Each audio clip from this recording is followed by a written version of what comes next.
Good evening, you're now with me, Handy for TVS Nightline. Here are the headlines for tonight.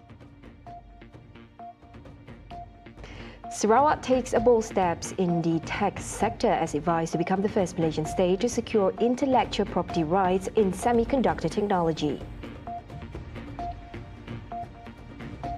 And only 46% of the 542 doctors assigned by the Health Ministry to Sarawak reported for duty, stalling efforts to ease the state's healthcare woes. And in world news, delegations from Hamas and Israel begin indirect talks in Egypt on ending the nearly 2-year genocide in Gaza.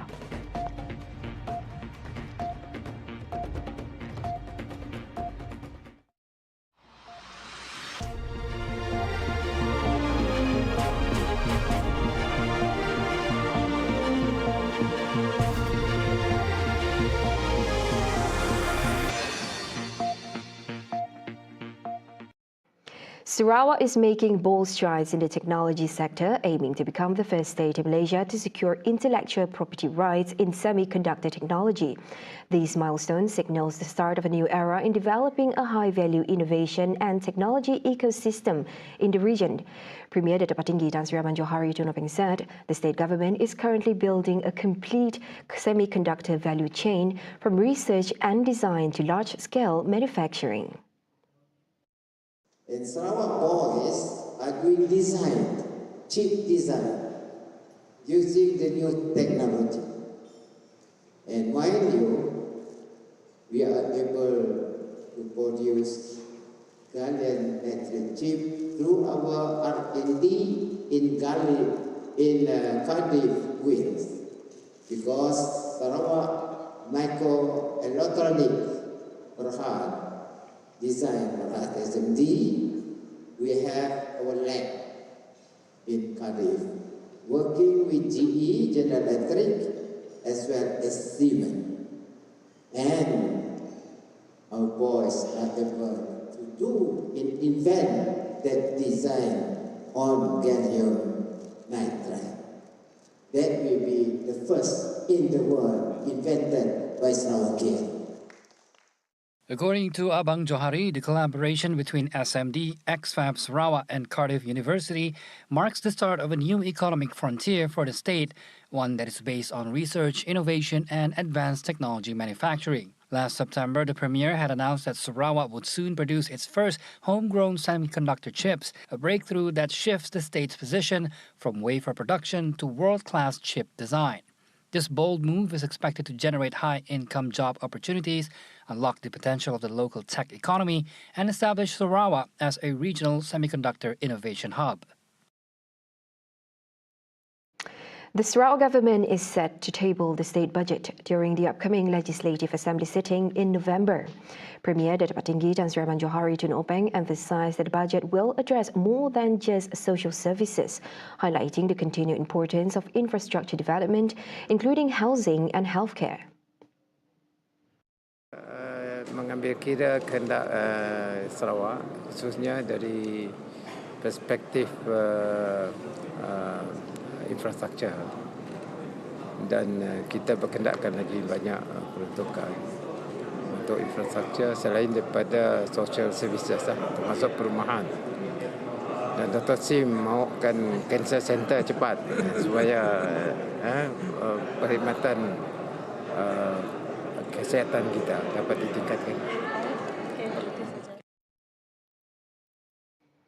Sarawak Premier and GPS Chairman Dato' Patinggi Tan Sri Rahman Johari Tunopeng held a meeting last night with the coalition's members of parliament and senators in Kuala Lumpur. The gathering was held in conjunction with the opening of the Dewan Rakyat sitting for the third meeting of the fourth session, which begins on October 6. Abang Johari, who is also the Premier of Sarawak, arrived at about 8 p.m. at a hotel where he was welcomed by the lawmakers. Among those present were Deputy Prime Minister and Minister of Energy Transition and Water Transformation, Dato' Sri Fadilah Yusof, President of the Senate, Senator Dato' Awang Bemi Awang Ali Basah, and Sarawak State Secretary Dato' Ahmad Muhammad Abu Bakar Marzuki. Also in attendance were Minister of Women, Family and Community Development, Dato' Sri Nancy Shukri, and National Unity Minister Dato' Aaron Agudagang. The meeting served as a platform for discussion and to brief Abang Johari on the latest federal-level developments. Efforts to ease Sarawak's healthcare staffing crunch have stalled after only 46% of the 542 doctors assigned by the Health Ministry on October 1st reported for duty. Sarawak Deputy Premier Dr. Amar Dr. Sim Kui Hian calls it a major challenge that continues to strain the state's health services. Out of 542, they allocated, we asked for 650 because we got 1,100 posts, and 542 allocated to us, and 293, 54% deduct lapor duty. So more not reporting duty than reporting duty. You know, so these are the struggle that the hospital like SGH, hospital like Bintulu Hospital. Yeah, Bintulu Hospital. Thanks the media to highlight so that public understand, so that we can do more. For Bintulu Hospital, 150 posts, only 80 doctors working. So one doctor working for dua orang. Of course, they lali one. He adds that by national standards, Sarawak still falls thousands of doctors short of what its population requires. But on the other hand, seriously, Sarawak, right? We're supposed to have 6,000, more than 6,500 doctors by Malaysian standard, not by Sarawak standard, by Malaysian standard, and we are short of 2,500 doctors. As a way forward, he says Deputy Prime Minister Dr. Sri Fadilur Yusof has agreed to chair a special meeting with relevant ministries to address Sarawak's healthcare manpower shortfall. Now, a local business person in Miri lost over 165,000 ringgit after falling victim to a non-existent online business investment scam. Miri District Police Chief ACP Muhammad Farhan Lee Abdullah says the Miri Commercial Crime Investigation Division BSJKD received a police report on Monday. According to a statement today, the victim in his early 40s was contacted via WhatsApp by an unknown individual using the number 011-282-12290.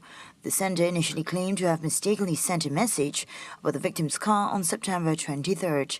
The suspect then introduced herself as a woman and pitched a business investment opportunity through an app purported to be a platform for buying and selling goods.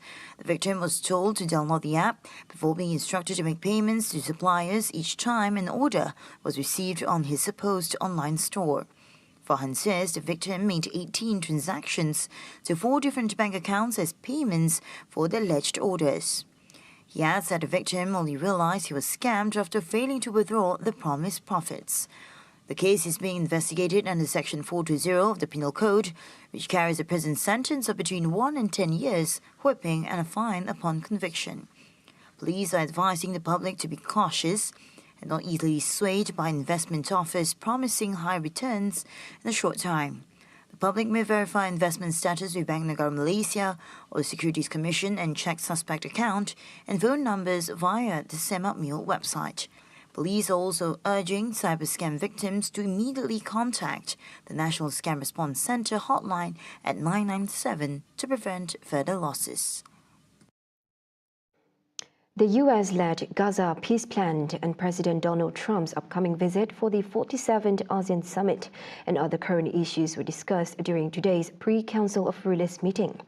Prime Minister Datuk Seri Anwar Ibrahim also presented Malaysia's stance on the peace proposal and briefed the rulers on key policies, including preparations for Budget 2026.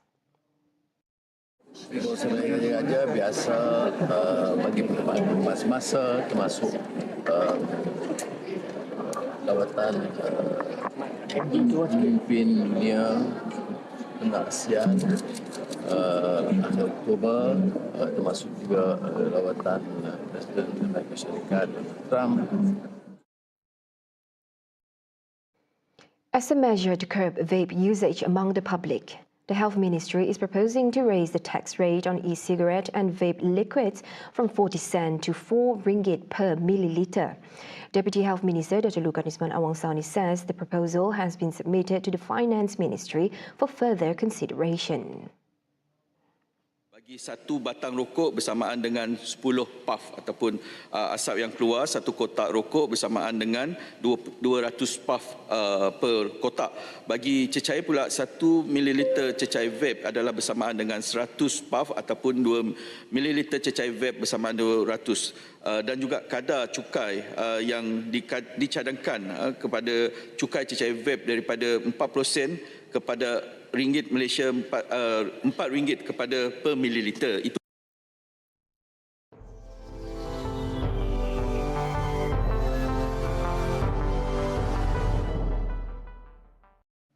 On to world update. Delegations from Hamas and Israel on Monday began indirect talks in Egypt on ending the nearly 2-year genocide in Gaza, with US President Donald Trump judging that the Palestinian movement was ready to compromise over his proposals for a deal.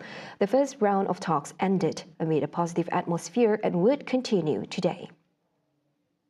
Behind closed doors and under tight security, negotiators were to speak through mediators, shuttling back and forth only weeks after Israel tried to kill Hamas's lead negotiators in a strike on Qatar. Meanwhile, Trump told reporters at the White House he was pretty sure a peace deal was possible. Do you have any red lines in terms of Hamas disarming and whatnot? Are there no, I have red lines. If certain things aren't met, we're not going to do it. But I think we're doing very well, and I think Hamas has been agreeing to things that are very important. This round of negotiations, launched on the eve of the second anniversary of Hamas's attack on October 7, 2023, may last for several days. Both Hamas and Israel have responded positively to Trump's proposal, but reaching an agreement on the details is set to be a huge task. The plan envisages the disarmament of Hamas, which the movement is unlikely to accept. The plan also calls for a phased withdrawal of Israeli forces from Gaza, but Prime Minister Benjamin Netanyahu insists troops will redeploy deep inside the strip until all hostages are freed. Talks are now focused on setting a date for a temporary ceasefire, laying the groundwork for the first phase of the deal, which would see 47 hostages released in exchange for hundreds of Palestinian prisoners. Wrapping up the Nightline, the search for victims of last week's Indonesian school collapse ended today, with the death toll climbing to 67.